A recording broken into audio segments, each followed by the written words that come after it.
بسم اللہ الرحمن الرحیم۔ معزز سامعین، امید کرتا ہوں کہ آپ خیر و عافیت کے ساتھ ہوں گے، صحت و سلامتی کے ساتھ۔ آج کی جو ٹاپک ہے وہ 11 ستمبر کے حوالے سے جو ایک واقعہ ہوا تھا۔ 11 ستمبر کے دن ایک شخص اٹھتا ہے اور آپ صلی اللہ علیہ وسلم کی شان میں اس نے گستاخی کی، اور پھر اس کی ویڈیو سوشل میڈیا پر وائرل ہوئی۔ وہاں کے مقامی لوگوں نے کوشش کی، پولیس نے اس شخص کو اپنے گرفت میں لیا اور اس شخص کو اپنے تانے تک پہنچا دیا۔ بعد میں ہوا یہ کہ اس شخص کو وہاں کے تانے میں ایک سپاہی نے اٹھ کر اس کو قتل کر دیا اور اس کو اپنے انجام تک پہنچایا۔ یہ شخص آج سوشل میڈیا میں اس کے بارے میں بہت سارے حضرات مختلف رائے پیش کرتے ہیں اور مختلف باتیں کر رہے ہوتے ہیں، لیکن آج کی اس ویڈیو میں آپ حضرات کے ساتھ چند ایسی بات شیئر کروں گا کہ جس کی وجہ سے یہ شخص اس جگہ تک پہنچ چکا ہے اور وہ یہ حرکت کر چکا ہے۔ معزز سامعین، اس شخص کی آئی ڈی کو میں نے دیکھی اور اس کی آئی ڈی کو میں نے سرچ کی فیس بک پہ، اور اس کے دیگر ویڈیوز کو میں نے دیکھی، تو اس میں جو میں نے ویڈیوز دیکھی، اس کی باقی ویڈیوز، تو اس شخص میں سب سے پہلی بات آپ کو یہ بتاؤں کہ اس شخص کے دل میں علماء کے لیے بہت بڑا نفرت تھا۔ اس نے باقی ویڈیوز جو بنائی ہے اس میں علماء کے خلاف اس نے بہت زبان درازی کی ہے اور علماء کے خلاف قسم کی باتیں کی ہوئی ہے۔ ہمارے پشتو سمجھنے والے حضرات اس بات کو سمجھ سکتے ہیں کہ یہ شخص کتنا زبان دراز تھا۔ آپ اس کی فیس بک آئی ڈی کو دیکھتے ہیں تو وہاں آپ کو اس کی مختلف ویڈیوز ملیں گے جو علماء کے خلاف اس کی زبان درازی ہو چکی ہے۔ معزز سامعین، دشمنان اسلام اور دین اسلام کے خلاف سازش کرنے والے لوگ جو ہے، ان کی جو کوشش ہوتی ہے وہ سب سے بڑی کوشش ہوتی ہے کہ لوگوں کو کسی نہ کسی طریقے سے علماء سے جو ہے نا وزن کرے، علماء کے خلاف ان کے ذہنوں میں قسم کی باتیں ڈالے اور علماء سے ان کو دور کرے۔ جب یہی لوگ علماء سے دور ہوتے ہیں اور وہ لوگ پھر اپنے مشن میں کامیاب ہوتے ہیں، پھر ہوتا یہی ہے کہ پھر وہ شخص دین اسلام سے ناواقف ہو جاتا ہے۔ جب وہ علماء کی صحبت نہیں اختیار کرتا اور علماء کے ساتھ نہیں بیٹھتا تو اس کو دین اسلام کے بارے میں ضروری معلومات کا بھی پتہ نہیں ہوتا۔ تو اس شخص کی زبان درازی کی وجہ سے آخر نے اس حد تک اس کو پہنچایا کہ وہ آپ صلی اللہ علیہ وسلم کے بارے میں نازیبا الفاظ استعمال کرنے لگے اور آپ صلی اللہ علیہ وسلم کے بارے میں قسم کے غلط الفاظ استعمال کرنے لگے۔ تو ایک بڑی وجہ ہمارے ہاں یہ ہے کہ آج ہمیں علماء سے دور کیا ہے، اور ہمارے ہاں جو باطل قسم کے لوگ ہیں وہ ہمارے نظروں میں علماء کو ایسے پیش کیا ہے کہ علماء کے ساتھ ہماری نشست آج ختم ہو گئی اور ہم علماء کے خلاف ہو گئے۔ معزز سامعین، ہمارے ہاں جو بزرگان دین ہے ان کے ہاں ایک بات مشہور ہے کہ وہ کہتے ہیں کہ جو شخص علماء کی عزت اور اکرام نہیں کرتا یا علماء کا احترام نہیں کرتا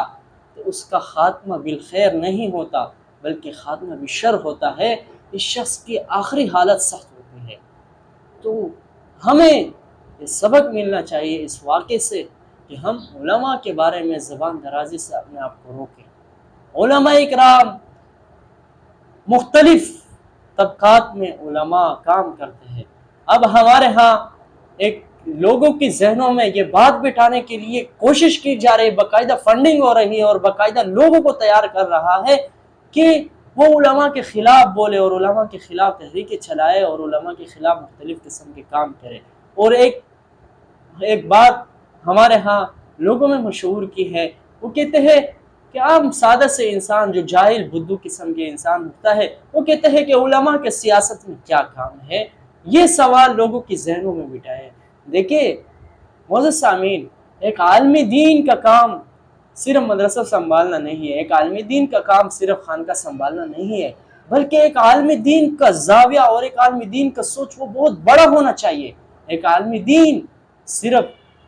اپنے مدرسے تک محدود نہیں ہے، ایک عالم دین صرف اپنی مسجد تک محدود نہیں ہے، بلکہ یہ عالم دین یہ کوشش میں ہوتے ہیں کہ جہاں مسلمانوں کی عزت اور آبرو پر حملہ ہو ان لوگوں کے ساتھ بھی مقابلہ کرے، اور جہاں مسلمانوں کے اندر گناہوں کو عام کرنے کی کوشش کرنے والے لوگ ہیں ان کے خلاف بھی یہی علماء مقابلہ کرتے ہیں، اور جہاں میرے صحابہ اکرام رضی اللہ تعالیٰ عنہ اجمعین کی ناموس پر بات ہو میرے علماء اکرام پھر اٹھتے ہیں ان کے خلاف بھی کام کرتے ہیں۔ تو ہمارے ہاں مختلف قسم کے علماء مختلف دینی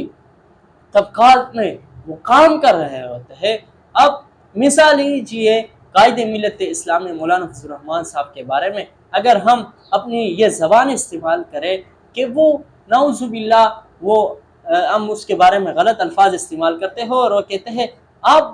بے شک ان سے اختلاف رکھیں، میں اختلاف کے بارے میں ان سے منع نہیں کرتا، لیکن ان کے بارے میں زبان درازی سے اپنے آپ کو روکیں، وہ ایک عالم دین ہے، آپ اختلاف رکھ سکتے ہیں لیکن عالم دین ہے۔ علماء کا کام سیاست بھی ہے، خانقاہ بھی ہے، جہاد بھی ہے، تصوف بھی ہے، علماء ہر میدان میں کام کریں گے تب یہ دین زندہ رہے گا، اور مسلمانوں میں دین کے جذبے کو ابھارنے کے لیے اور مسلمانوں کو صحیح دین سمجھانے کے لیے یہی علماء تو کوشش کر رہے ہوتے ہیں۔ اب ہوتا کیا ہے کہ ہمارے معاشرے میں لوگوں کو علماء سے دور کر دیا، جس کی بڑی وجہ یہ ہے کہ پھر لوگوں کو صحابہ اکرام رضی اللہ تعالیٰ اجمعین کے بارے میں پتہ نہیں ہوتا، لوگوں کو آپ صلی اللہ علیہ وسلم کی زندگی کے بارے میں پتہ نہیں ہوتا، لوگوں کو دین اسلام کی ضروری مسائل اور دین اسلام کی ضروری چیزوں کے بارے میں پتہ نہیں ہوتا۔ پھر ہوتا یہ ہے کہ ہمارے ذہنوں میں پھر کفر کی اندھیرا دن بدن داخل ہوتے جاتے ہیں، پھر ہم آخر یہ جہالت کر بیٹھ جاتے ہیں۔ معزز سامعین، کوشش کریں کہ آپ دیندار لوگوں کے ساتھ بیٹھے، دیندار لوگوں کے ساتھ محبت کریں، ورنہ پھر ایسا نہ ہو کہ آپ کل اس دنیا سے رخصت ہوتے ہیں اور آپ کا انجام برا ہو، اور آپ نعوذ باللہ آپ اس دنیا سے رخصت ہوئے آپ سے کوئی ایسے گناہ ہو جائے کہ پھر ساری زندگی وہ آپ کے لیے بھی داغ ہو، اور آپ کی قوم کے لیے اور آپ کی اولاد کے لیے وہ داغ بن جائے۔ اس لیے معزز سامعین، علماء سے محبت کریں۔ میں نے جو جہاں تک دیکھا اس شخص کی شروع سے علماء سے نفرت ہے، جس کی یہی وجہ ہو سکتی ہے، جہاں تک میں سوچ سکتا ہوں کہ یہ شخص پھر آخر یہ حرکت کر بیٹھا۔ معزز سامعین، علماء کے ساتھ محبت کرے، علماء کے ساتھ بیٹھے۔ جب آپ علماء کے ساتھ بیٹھتے ہیں تو آپ کو دین کے بارے میں ضروری معلومات آپ کو حاصل ہوگی اور آپ کو مسائل پتہ ہوں گے، اور جب آپ کو کوئی دشمن اسلام جو اسلام کے اوپر جو خود دین مذہب کو پسند نہیں کرتا، جب وہ آپ کو دین کے بارے میں کوئی ایسے بات کریں گے تو آپ آگے سے جواب دینے کے لیے آپ فوراً تیار ہوں گے اور آپ اس کو خاموش کر سکو گے۔ لیکن جب اگر آپ خود آپ کو دین کے بارے میں پتہ نہ ہو تو پھر ایسے لوگ جب اٹھیں گے اور آپ کے اوپر اعتراض کریں گے تو پھر آپ اس وقت بجائے یہ کہ آپ اسلام کی دفاع کریں آپ ان کے حق میں بول پڑیں گے۔ معزز سامعین، امید کرتا ہوں کہ آج کی یہ گفتگو آپ کو پسند آئی ہوگی۔ میں ہوں محمد ندیم، ملتے ہیں اگلے ویڈیو میں۔ اللہ حافظ۔